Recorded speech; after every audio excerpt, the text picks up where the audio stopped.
What's up, friends, and welcome to my channel. This is the extended interview with Robert Richman, the founder of the XPILL. In this episode, we dive deep into the history of the XPILL, and we cover everything from sleep hacks to jet lag, so you don't want to miss this one. And just in case you don't know much about the XPILL and you want a brief intro, I have that video also up on my channel, and I will link it in the description below. But for now, enjoy my full interview with Robert. I kind of want to kick things off just as like an introduction about you.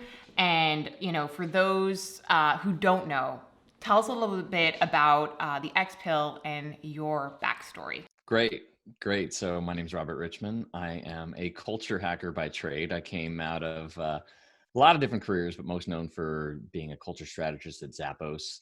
And I keynote speak around the world about culture for corporations. And in the meantime, I was a film student and I was obsessed with movies, mainly wanting my life to be a movie. And that's when I got this idea of what if we could play around with the matrix being real and the red pill being real.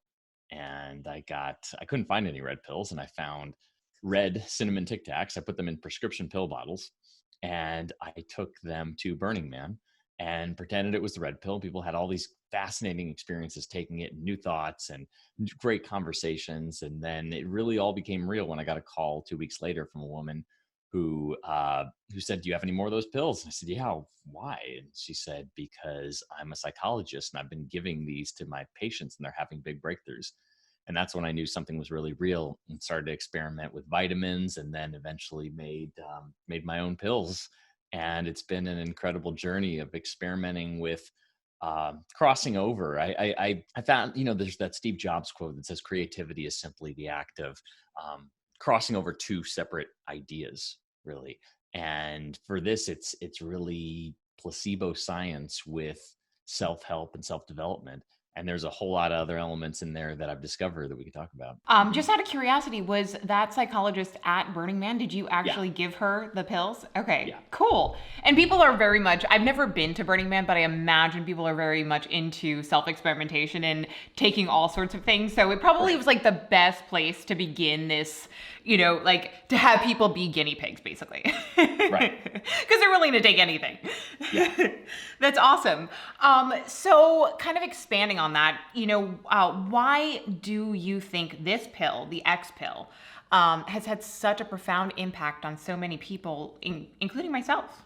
Yeah, and for those of you who might be watching who don't know this, it is actually a literal pill. It's purple because I thought, why not combine the red pill and the blue pill? Why not wake up and have your life rather than waking up on a spaceship with bad clothes and bad food? And there's a lot of different dynamics at play here. One is that it's an archetype. So an archetype is a symbol that's universal yet has different meanings. The same way that you would dream about a bear and I would dream about a bear, it means my anger, it means your father, right? Same symbol, different meaning. And this symbol is very inherent in the Western culture for one of change. We take it when we want to go from one state to another of any kind. And so it symbolizes change on an archetype level. And it also symbolizes commitment because once you swallow it, you can't take it back. And the same way that our dreams speak to us in symbols, what if we can speak to our unconscious mind in a symbol? And that's what we're doing with this, is embedding an intention into this symbol of change and commitment. I mean, it was a really profound moment for me when I took that X pill at the Biohacking Conference. I also got this community feel as well. Everybody else around me was doing the same thing at the same time. And I don't know, there was just something really captivating about that energy. So, talk to me a little bit about the community aspect. And do you think that it's more advantageous for people to take this in a community-like setting, or is it better to take it at home by yourself? I mean, I guess it varies for different people, but what has been your experience? It varies a lot. There's a lot more heightened sensation with a group. It's kind of the same way getting married is an act of commitment, right? And you can get married by yourself or at City Hall, but a lot of people choose to do it with witnesses because it makes it all that more powerful. And then you're held accountable and everybody knows it and you're making a very public statement. And so I think, like I said, it can work in both ways. But because there's so much more sensation in doing it publicly and with a group, I think it's a more powerful experience that way. On a personal note, tell me what's been one of your greatest accomplishments since taking this pill? And I'm sure you've Yeah, had I've a taken it lot. hundreds of times. Yeah. I think that one of my favorites was using it to run a half marathon with no training. I didn't think I could, especially because I hadn't really run more than 3 miles. The Oh, time I ran more than 3 miles was only 6, and I had jumped into the middle of a marathon to help somebody out. And I got so injured that my knees gave out for a week after it. So I thought, okay, how can I test this? And I took it with the intention. One of the principles is that we include what we want, not what we don't want. So I didn't say no injuries. I said, I'm going to run the whole thing in great form. And I took that, I did a video of the whole thing, running it. And not only did I have no injury and literally ran the whole thing, but I wasn't even sore the next day. So I specifically wanted to test the limits of it by doing that. wow, that's really incredible. And it's just testament to the power of your mind, right? Mm. And it's so great that you've been able to translate that into something so literal, Yeah. a pill. So how often do you take it nowadays? Probably about 5 times a week. Okay. And have you Yeah. been doing that consistently since you started in Not 2010? not consistently. It's been like an experimental drug for me of experimenting with a lot of different intentions. And there's I have like other people with this, some fear in it sometimes too, because I found over the years it's not a get what you want pill. It's more like an alignment pill. So when you're in alignment with the intention, things can happen really quickly. I've seen people get new jobs, find relationships, run a marathon, bring back the love into their marriage, all kinds of things happening really quickly. But if you're not in alignment, it can very quickly show you how you're out of alignment. And like, so for example, one woman named Jennifer, she had a 7-figure business and took it for an 8-figure business. And immediately everything crashed, destroyed. And I thought she'd be really unhappy, but she was beaming. And she said, I didn't realize till I took the pill and my business crashed that I hate my business. I hate this industry. And now I have permission to do what I actually want to do. So it's not a I'll take this, get whatever I want pill. It's more like an alignment test. And so I took it at one point for I am ready for the one for a partner. And I went into a relationship that showed me how not ready I was. So there's a certain amount of fear, but what's interesting, what I take it for more and more, and the people who've been taking it for a long time are doing now, is using it to surrender. Mm. So it's been very powerful to simply let go of control itself, even desire itself, and just say, okay, you know what's best for me. Whether that what and it really brings into mind what the you is. I've seen people use God, the universe, just simply surrendering. It really brings into question the connection between the subconscious mind and the world itself, because external things happen for people when they take it. And I found that it's almost for me like taking a Xanax or like a relaxation pill to just say, okay, I don't have to have it all figured out. I can surrender and let go. And I have this exhale of relaxing. And so I've found that after doing this with hundreds of people, that there's two uses for it. One is you're crystal clear on what you want and you're just committed. And when you're clear, you're willing to take responsibility for it. And if you're not clear, what I advise people to do is to take it to surrender and see what happens then. Because if you're not sure what you want, you might as well surrender and let go to what's possible and what's available. Yeah, what I found the most interesting about my experience, and I had mentioned this to you, I had known all along in my heart what I really wanted, but I was just too scared to actually make that commitment. And I don't know why. It was just, I needed something symbolic to kind of hold me accountable. And it didn't happen overnight for me. I know I've watched a lot of the overnight success stories. For me, it took a year, but the whole time, that subconscious sense of I'm gonna do this. I'm confident in myself. It all even though I didn't think about the X pill every single day, it was still in me. And Mhm. that is the power of the whole experiment, right? It's like Yeah. even a year later, now that I'm getting to my goal and my dream, it's still with me. And that's just so powerful and exciting. And I'm curious because I know that you said that a lot of people kind of come to this, maybe even take it a couple times a week. Right now, we're in some weird times. And why would it be important, do you think, for people to take it now when there's so much Yeah, uncertainty? I think it comes down to those two things. One is surrender. Like this is a period of grieving people are going through.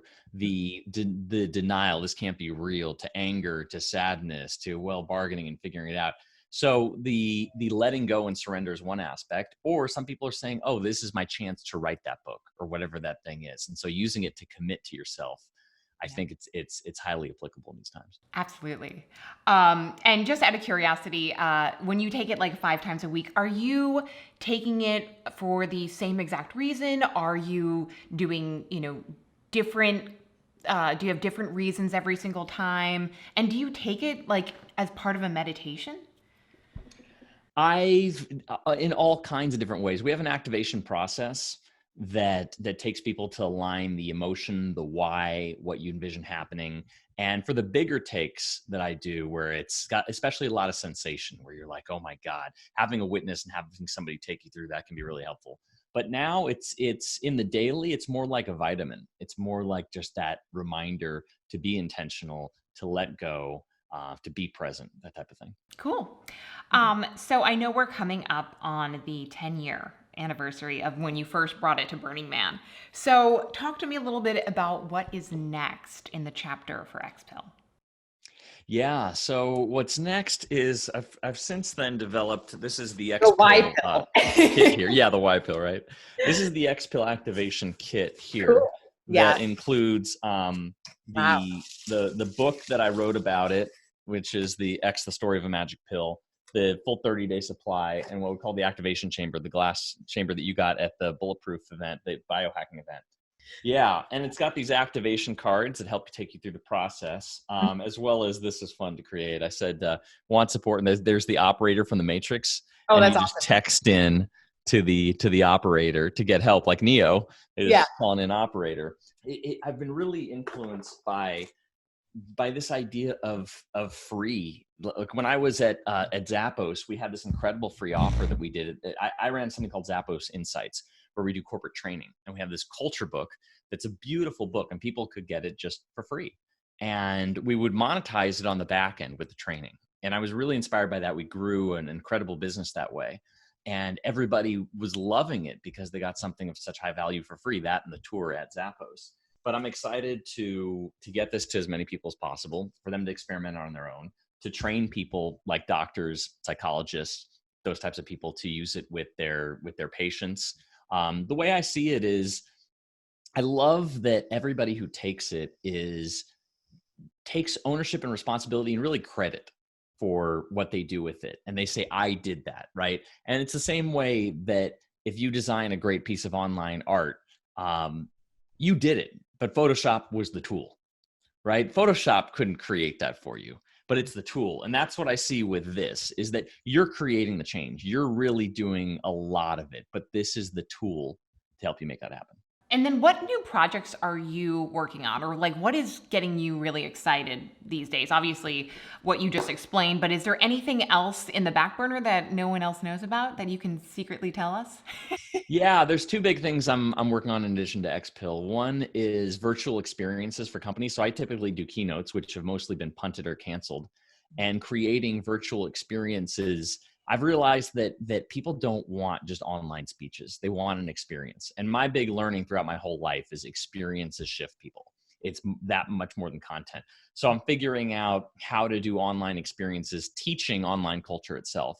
That's a nut that I'm cracking. Some companies have been calling on me for that. So really, really interesting techniques, how you use your body, your arms, everything. It's like a new medium where people in media history, when TV first came out, people literally were using the techniques of radio on TV. They didn't really realize it's a new medium. And I think that's what's going on with a lot of online training, is that we think it's speaking on video, but it's a different medium, and attention spans are completely different. And the way that we use our bodies, our voices, the webcam, the interactive tools is an entirely new art. So I'm really enjoying being on that forefront of creating new online experiences. I mean, what better time than right now as we are starting to see a drastic global shift Yeah. in that, working from home. And I mean, I'm sure that's kind of probably something now that's come into play with your leadership training. How do you communicate on Zoom to people? Like what kind of etiquette? There's so many things that like my mom is calling me asking about. And so I think, having that insight and being able to translate that successfully to people is such a key value for our society. Yeah, I think that what people don't quite realize that I'm really loving is how much analog becomes important Mhm. within high tech, because the more that there's a book on this called High Tech, High Touch, that is all about how as things become more high tech, we get a polarized relationship. We love it. Oh my God, we get to connect, and we hate it at the same time. Like, man, just want to meet in person. So there's this duality to it. And having very tangible physical experiences like a pill, or even what I use with some of my online training now is, and any kind of training is something like this, where if you're sitting in a train, you're like, oh my God, when is this going to end? When's our break? Right. But you announce at the break, the ideal format is 50 minutes on, 10 off, 50 minutes on, 10 off. And so having this go to here and having this in the background, and this shot clock is going on, and you're going to get a break by the time it gets to there. Right. Yeah. And that's using these analog type of experiences, I think, are going to be part of this high tech expansion. You are all about self development for people. You're all about helping people reach their goals. So, what are you doing for yourself right now for self development?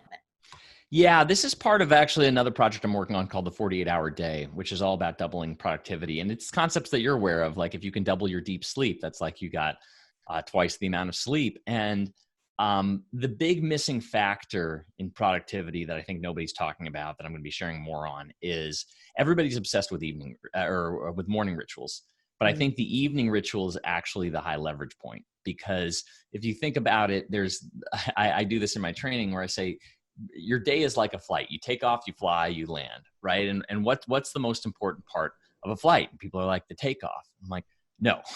You can screw up the takeoff and figure it out mid-flight and get up there, right? But you screw up a landing, that could kill you or destroy the plane. So the day, I believe, actually starts the night before. And the evening rituals around how you wind that down, how you land that plane, is actually going to be the main factor. And the way I discovered this was I had this incredible day, and I was telling my friend Rob about it. I said, I worked out, I got this done, I had this great call, and I'm going on and on. He just stops me. He goes, hold on, what did you do the night before? I go, oh my God, I had the most relaxing night the night before. And that's when it hit me that the experience of the evening ritual is one where it's not that I got to journal and I got to do yoga and I got to get this. And like evening rituals are more like a bath, reading. It's things that aren't a hard sell of doing those types of things to prepare you for the day before. And that's what I'm experimenting with more and more right now. I couldn't agree more. What does your evening ritual look like right now? That's what I'd like to take the pill more on to do. Actually, I'm working with my coach on this to do it, because I'm realizing, oh man, watching TV, even if it's not violent TV, it's still all this electricity in your eyes. So reading fiction is big. I've got the hot tub or bathtub people can use for that as well. Knowing what you're going to do the next day, so you're not subconsciously thinking about it the evening before. And then, of course, there's all the biohacking tools. I just got one of those chili pads to get more deep sleep. I experiment with different supplements to increase that. So I'm doing a lot of hacking my own rituals to dial that in. That's fantastic. Yeah, my fiance and I just implemented a 9 p.m. electricity curfew. So we start, I mean, we're trying, right? Like it's we're giving ourselves like gold stars for baby steps. And so, it usually turns into 9:30, but we get into bed and we start reading. And I forgot how much I loved doing that and how quickly I can go to sleep reading a paperback. It's wild, And so those are, I absolutely agree. I think the night before routine is so pivotal to helping you have a really successful day. But I also love my morning routine, and I'm sure yours probably involves taking the X pill. So walk us through what your morning routine looks like, and do you do any crazy biohacks in the morning, etc.? No, I really that's going to be after it. I got to admit, I'm not strong on the morning rituals. I'm not. It's just not my A game. I'm almost more like a performer, entertainer than anything else. So I've kind of been living that rock star lifestyle of I wake up when I wake up, and I haven't really dialed that in yet. Are you one of those people that like doesn't set an alarm? Oh yeah, because Oh, to what? me, to me, the thing is, I woke up at 5:30 today. There was no alarm clock needed. It's just my body is up and says we're starting the day. So to me, I believe in getting as much sleep as possible. So if I can sleep past 5:30, I'll just take it. I only use an alarm if I have a speech, in which case I'll set several alarms. I'll have the hotel call me. I'll have my iPhone. There's no excuse to miss a speech, right? So I definitely do it then. But the other technique that's pretty interesting, like, so for example, there was this online call training that was happening at 5 a.m. and I really love my sleep. So I said a prayer to God that said, if it's for my best interest to go to this, wake me up on time. And I woke up at 4:50 for the 5 a.m. call, and I'm like, all right, guess I'm doing the call. We're doing it. That's really cool. So you don't do any like, workouts in the morning, or like I have my meditation time. None of that. It's just Oh, I've definitely been doing 20 minutes of meditation each morning for the past maybe 7 years. So Okay. Yeah, that's part of your routine. that's Don't definitely tell yourself strong. I got a strong game on meditation. It definitely took a long time to settle into that, and I've experimented with different forms. Right now, I'm using CenterPoint's HoloSync audio for meditating. Well, you mentioned traveling, and I know you're a global keynote speaker. How the heck do you hack your jet lag? I don't know. I can't get across the East Coast without taking a nap. So what do you do? Tell us your secrets. This is the big secret. I have done flights halfway around the world and then getting back like all the way to Turkey and then to Costa Rica for another speech. And after having experimented with a lot, this is the big technique, which is when you're hungry, you eat. When you're tired, you sleep. And unless you have to do something, where you have to be at that speech on time or get coffee to be really on point, you just let it go. And granted, you have some strange hours. I mean, I was up into some late hours in Turkey when I was there for it. But what happened was when I flew back to the other speech, I was immediately on the time zone, and I couldn't believe it. And one time when I came back from like the Malaysia area, I didn't sleep for I think 36 hours. And part of me was so scared, like, oh my God, I'm going to be a wreck. But it was like there's this intelligence of the body, and I got straight into the next time zone. So I found that even if you feel like, oh, I just already had lunch, but I'm hungry again, I eat again. If I'm hungry, I eat. If I'm tired, I sleep, and it's worked. So you're not like, I'm going to do a strict intermittent fasting. You are intuitive about what your body's needs are. Yeah, it tells you. It's like, all right, knocks you out for sleep, or you're hungry and you eat. And on a similar note, so, when you are tired and you have to go bring your A game to conferences, what do you tap into? Or do you do any special rituals before you get up on stage? How do you harness that energy to go out and kill it every time? Yeah, I learned the lesson in a really hard way when I was really tired at a speech and I had to give half the money back because they felt my performance wasn't on par. And I said, okay, I'm no longer just going with however I feel then. And it was too big of a hit. And so what I do is essentially I do everything early. I wake up a lot earlier. I take care of my food, my exercise, etc. What I found is that, especially with speaking, for some reason, there's this subconscious desire to increase sensation and energy unconsciously. So I found I would be late for strange reasons because it would jack up my energy. Oh my God, I got to get there on time. And so now what I do is I just do everything a lot earlier. I wake up earlier, I exercise earlier, I take care of everything I need. Turn my phone to airplane mode an hour before the speech because I don't want a call coming in with some strange text or that gets me thinking about that. No, like everybody I need right now is here. If you need something and it's emergency, you call 911. I'm not your guy. So I focus on that. And what I do too is I show up really early to whatever the thing is because I want to get the feel for the people and for the event and what they're talking about and what I might reference. So all those get me really centered and in the mood. I do a vocal warm up. And it's what I found is, especially with speaking, it's all about energy and being in connection with that crowd. So I'll do that. And then I'll have like a little bit of coffee just to make sure that it sparks. I just need, half a cup at most to just tell my body, like, we are locked and loaded and we're going to do this. Do you ever take the XPILL before a big speech? Oh, every time. Yeah. Oh. So what I take the XPILL for before a speech is I realized this the first time I spoke on XPILL, where it was really interesting. I had all this excitement and energy and I'm like, okay, I'm going to take the pill. And rather than setting an intention, I wanted to surrender that to whatever's the best for this speech. And I just simply took it. I didn't even say anything. I just said, I'm just simply going to take it. And all my excitement went from like all this noise and everything to just calm. And it worried me because I was so excited and I was no longer excited, but it got me centered. And that was way more important because on stage, it's actually better if you rise the energy with, like, you bring everybody with you rather than showing up like, hey, everybody. And everybody's like, oh my God, this person's too much. Right. So I take it about 30 minutes before every speech. And it just simply centers me. Maybe I should be doing that before my YouTube videos. Yeah, you can experiment. Definitely experiment. And as a self-made entrepreneur, tell us, like, what has been some really good advice, or what have you learned that you could share with others that are just beginning their journey?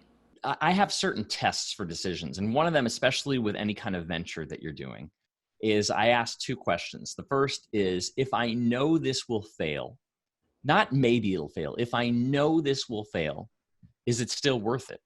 So for example, when I got the offer to be at Zappos, I knew it was a straight yes. Even if I knew the plane would just crash, I knew I wanted to do it. I want that experience. And if you say yes to that, it means you're in it for the right reasons because you want the experience. You're not doing it for the end goal. Mm-hmm. And if it passes that test, I asked the second question of, if this will take 5 times more work than I think, is it still worth it? Because if it is, that means, again, I'm enjoying the work and the process and the learning, as opposed to, oh no, if it takes much more time, I'd rather do something else. Okay, that's a sign. So if you're going into a venture, a product, anything like that, I would think about those two questions, because if you can answer yes to those, you're going to be able to make it through the highs and lows of that entrepreneurial journey. So great. Yeah, I always go by the mantra of journey before destination.